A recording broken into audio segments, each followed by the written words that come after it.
Hello everyone, কেমন আছেন আপনারা সবাই? আশা করি সবাই ভালো আছেন। আমরা আলহামদুলিল্লাহ অনেক ভালো আছি। তো আজকে আপনাদের সাথে শেয়ার করব কিভাবে আমরা পুকুর থেকে মাছ ধরে সেই মাছের বারবিকিউ করলাম। তো রিসেন্টলি আমরা একটা পিকনিক অ্যাটেন্ড করেছিলাম, সেখানে আমাদেরকে নিয়ে যাওয়া হয়েছিল এই সুন্দর স্পটটাতে। এখানে বিশাল একটা পুকুর ছিল আর চারিদিকটা একদম প্রকৃতিতে ভরা, নীরবতা। জায়গাটা অনেক স্নিগ্ধ, অনেক সুন্দর, যে যাবে তারই মন ভালো হয়ে যাবে। আর এই পাশে আমরা দেখতে পেলাম অনেক সুন্দর হাঁস, এখানে তারা কিছু একটা খাচ্ছে। তারপর অনেকগুলো কবুতর, এই কবুতরগুলো আকাশে উড়ছিল, এদেরকে দেখতে যে কি সুন্দর লাগছিল।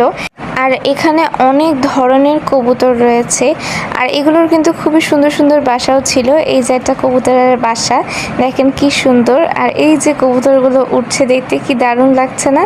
তারপর এখানে আরও অনেক হাঁস ছিল। তো এখন মাছ ধরার ব্যাপারে আসি। তো এখানে অনেকগুলো ফ্যামিলি, দেখুন কি সুন্দর মাছ ধরছে। এভাবে মাছ ধরাটা কিন্তু দেখতেও বেশ সুন্দর লাগছে। এরপর আমরাও মাছ ধরতে নেমে যাই। আমরা যখনই মাছ ধরতে নেমেছি, একদম তুমুল বৃষ্টি শুরু, চারিদিকে বাতাস আর বাতাস। আপনারা গাছগুলো লক্ষ্য করলেই বুঝতে পারবেন যে কি পরিমাণ বাতাস হচ্ছিল। তাও আমরা অনেক কষ্ট করে দুটো মাছ ধরতে পেরেছি। এরপর আসার সময় আমার চোখে সুন্দর পার্কটা পড়লো, তো আমি বসে বসে একটু দোলনা খাচ্ছিলাম। আর দেখেন এখানেও চারিদিকের পরিবেশটা কি সুন্দর। বৃষ্টি কিন্তু খুব বেশিক্ষণের জন্য ছিল না, মাছ ধরার পরেই দেখুন কি সুন্দর রোদোজ্জ্বল হয়ে গেছে। তো এই যে আমরা একটা ছোট মাছ ধরেছি আর একটা বড় মাছ ধরেছি।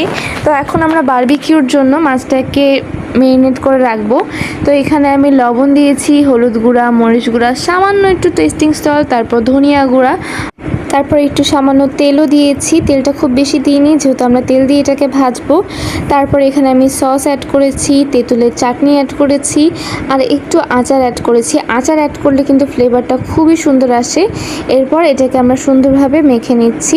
এটাকে আমরা আধা ঘন্টার জন্য মেরিনেট করে রেখেছিলাম। আপনারা আরও বেশি রাখতে পারলে আরও ভালো, ওভারনাইট রাখতে পারলে সবচেয়ে বেশি মজা হয়, কিন্তু আমাদের একদম তসই ছিল না, তো আমরা তাড়াতাড়ি করে ফেলছি। এই যে আধা ঘন্টা পর এই মাছগুলোকে আমরা এখন ভেজে নিচ্ছি। মাছটাকে দেওয়ার সাথে সাথে কী যে সুন্দর একটা আগুন হয়, আর এই আগুনটাতে কিন্তু ফ্লেভারটা অনেক বেশি এনহ্যান্স হয়, একটা স্মোকি ফ্লেভার আসে মাছের মধ্যে। এই আগুনটা শুধু দেওয়ার সময় থাকে না, মানে একটু পর পর এরকম মাঝে মাঝে এটা হয়। তারপর আমরা ছোটো মাছটাও দিয়ে দিলাম। এরপর আমরা এটাকে এপিট ওপিট ভাজবো, আর উপরে যে মেরিনেটের যে মশলাটা ছিল ওটা একটু পরপর এটার উপর দিয়ে ব্রাশ করতে থাকবো।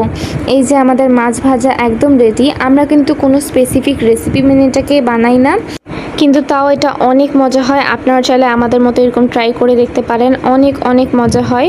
সেদিনও অনেক মজা হয়েছিল। আজকের মতো এই পর্যন্তই, দেখা হবে আপনাদের সাথে অন্য কোনো